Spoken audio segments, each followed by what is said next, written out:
আসসালামু আলাইকুম, সবাইকে স্বাগতম আমার চ্যানেলে। অনেকদিন পর আরেকটা ভিডিও নিয়ে আসলাম। আজকে আকাশটা একদমই ভালো ছিল না, কিন্তু সকাল থেকে অনেক রোদ ছিল। তো আজকে আমি অনেক কিছু গুছায় নিতেছি। আমি পার্কে বসবো, পার্কে বসে এনজয় করব, সাথে চাও বানায় নিচ্ছি। তারপর সব কিছু গোছগাছ করে আমি বের হয়ে গেছি, বাসের জন্য অপেক্ষা করতেছি। আজকে আমি বলছি যে আজকে আমার ছুটির দিন। আজকে ওয়েদার যেমনই থাকুক, আমি বাইরে বের হবই, ঘুরবই।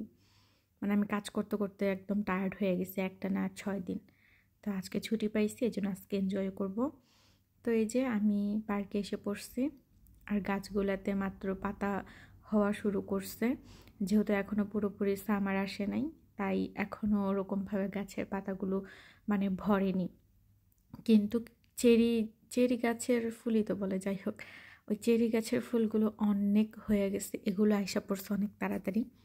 তো এই যে সেই গাছ, যে গাছের নিচে আমি বসে একটু টাইম স্পেন্ড করতে চাই। তো প্রথমে আমি ভাবছিলাম যে আমি একাই আসবো, একা একা এনজয় করব। তারপরে তো আমার আপু বললো যে আমারও ছুটি, তাহলে আমিও আসি। পরে বললাম যে আসো। তা আমি বাসা থেকে নর্মালি নুডলস, ফল, কেক, বিস্কিট এগুলো ছিল, এগুলোই নিয়ে চলে গেছি। আর আমি সকালে নাস্তাও করি নাই, এই জন্য আমরা এখানে বসে গল্প করব, একটু সময় স্পেন্ড করব। তারপর তো আমার আপু আয়সা পড়লো, তারপর আমরা একসাথে একটু খাওয়া দাওয়া করলাম। কিন্তু এত বাতাস ছিল, আরও আপনার নদীর পাড়ে আমরা বসছিলাম, মানে লেকের পাড়ে, ঠান্ডায় ভূত হয়ে যেতেছিলাম। তারপরও আর মানে টিকতে পারতেছিলাম না ঠান্ডায়। যেরকম একটা কি বলে ইচ্ছা বা আগ্রহ নিয়ে আসছিলাম, সেটা নিমিষেই মনে করেন যে মুছা গেছে। আমি তারপরে বলতেছি, আপু তাড়াতাড়ি সব কিছু গুছাও, আমরা বাসায় যাই, বাসায় গিয়ে বাকি নাস্তা কমপ্লিট করি। এবার আপু কইতেছে এত সুন্দর করে রেডিমেডি হয়ে আসছি, কয়েকটা ছবি টবি তুলি, তারপর বাসায় যাই। পরে আমি বললাম যে ঠিক আছে। তো কয়েকটা ছবিও যে তুলছি মনে করেন সেই কষ্ট কইরা। তারপর আমরা একটু কেনাকাটা করতে গেলাম। তো আমার আপু এই 3টা ব্যাগ কিনছে। এই ব্যাগটার পিছনে অনেক সুন্দর একটা কাহিনী আছে, সেটা অন্য একদিন বলবো।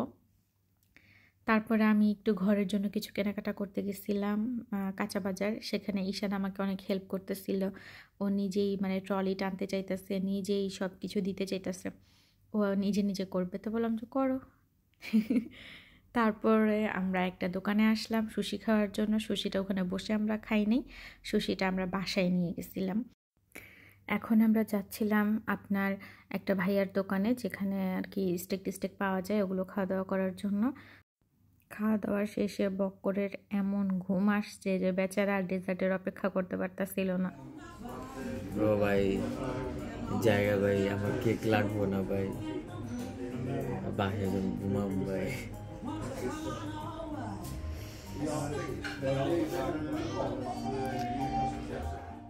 এটা পরের দিনের ভিডিও, যেখানে আমি কাজ থেকে সরাসরি বঙ্কি ফ্লু গেছিলাম আন্টির বাসায়। ওখানে সবাই আমরা কাজিনরা মিলে একটু গ্রিল পার্টি করব তাই। তো এখানে রাশিক, রাজন ভাই, হৃদয় ভাই সবাই কাজ করতেছিল, আমাকে তেমন কিছু করতে দেয় নাই। আর এই যে দেখেন কি কিউট একটা চকলেটের বক্স, এখান থেকে 3-4টা চকলেট খেয়ে ফেলছি। এটা অনেক মজা, এটা নাকি সুইডেনের সবচেয়ে দামি চকলেট, আমি জানি না আসলে। তারপরে এখানে হৃদয় ভাইয়া কয়লা ধরাচ্ছে, কয়লাতে আগুন ধরাতেছিল আর দেখতেছিল কোনটাতে বসে গ্রিল করবে, কি করা যায়। এখানে কোর্ফ ছুটা নিতেছিল, একটা ছিল মুরগির কোর্ফ, একটা ছিল গরুর সসেস, মানে বাংলাদেশের সসেস বলে, এখানে সবাই কোর্ফ বলে। তারপর এখানে কোর্ভের রুটি, সেগুলাও এখানে 2 টুকরো করে তারপরে ভাজতেছিল, উপরে দিয়ে এভাবে খাবে। এটা আমার এখানে প্রথম একটা গ্রিল পার্টি, যেটাতে আমি আসলে তেমন কিছু জানি না, ওনারা আমাকে শিখাইতেছে। আর সবচেয়ে মজার কথা আমি এখানে ভেড়ার মাংসটা খাই না, যেটাকে লাম বলে। তো তারা আমাকে কি করছে, ওদিন বলতেছে কয় এখানে সব তোর জন্য বিফ নিয়ে আসছি, তোর জন্য আলাদা করে বিফ স্টেক করবো, আমরা লাম খাবো। কিন্তু আমি বুঝতেই পারি নাই যে তারা আমাকে লাম খাওয়াই দিছে। মানে তাদের কালকে প্ল্যানই ছিল যে তারা আমাকে লাম খাওয়াবে। পরে কোনো গন্ধ পাইছোস? হ্যাঁ, কত মজা না, এই না সেই না। পরে আমি বললাম যে হ্যাঁ, গন্ধ পাইনি, মজা ছিল, কিন্তু একটু তেল তেল বেশি ছিল। তা আমার কাছে মজাই লাগছে, এত খারাপ না। তো এটা আমার প্রথম মানে লাম খাওয়া আর কি। তা আমারটা অনেক ভালো করে গ্রিল করে দিছিল। এর মধ্যে আকাশে দেখি এক ঝাঁক পাখি, মনে হয় তাদের বাসায় ফিরে যেতেছিল, কারণ তখন আমাদের ওখানে প্রায় 8:30টার মতো বাজতেছিল, মানে পুরোপুরি সন্ধ্যা হয় নাই।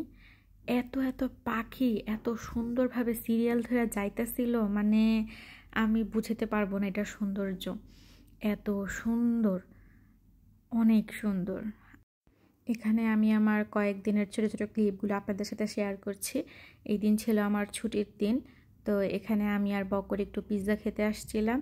আজকের দিনটা অনেক সুন্দর ছিল, অনেক রোদ ছিল। তারপর আমরা এই যে এই স্ক্রিনটার মাধ্যমে পিৎজা অর্ডার দিলাম। এই যে এখানে সুন্দর করে ওরা পিৎজা বানাচ্ছে, মানে এটা ছিল আপনার ওপেন কিচেন পিৎজা। আর এখানে হচ্ছে আপনার নাম টাম সব দেয়া থাকবে আর লেখা থাকবে যে আপনার পিৎজা কতটুকু হচ্ছে বা কোন অবস্থায় আছে। যদি রেডি হয়ে যায় রেডি লেখা থাকবে, যদি ওভেনে সেটা থাকে ওভেনে লেখা থাকে, আর যদি প্রসেসিংয়ে থাকে তাহলে বলাই থাকে যে বিং মেড, এরকম কিছু। তো এটা আমার অনেক ভালো লাগছে। তারপরে এই যে এখানে আমাদের পিৎজা এসে পড়ছে। আমরা একটা কম্বো নিচ্ছিলাম, তো কম্বোর সাথে হচ্ছে আপনার পিৎজা ছিল, একটা কোলা ছিল, আর হচ্ছে একটা গার্লিক নান ছিল, মানে গার্লিক ব্রেড। তো এই সবগুলো আমাদের মেবি 160 টাকা নাকি 79 টাকা নিচ্ছে, আমি আসলে জানি না। তো এটা হচ্ছে ডোমিনোজের প্রথম পিৎজা খাওয়া আমার। তো পিৎজাটা অনেক ভালো ছিল, ওদের রুটিটা অনেক বেশি মজার ছিল। খাওয়া দাওয়া শেষে বাসায় চলে আসলাম। তো আজকে ভিডিওটা এখানেই শেষ করছি, দেখা হবে অন্য কোনো ভিডিওতে। আর একটু ব্যস্ততার মধ্যে থাকা হয়, তাই রেগুলার আসলে ভিডিও আপলোড করতে পারি না। সবাই ভালো থাকবেন, সুস্থ থাকবেন, আমার জন্য দোয়া করবেন। আল্লাহ হাফেজ।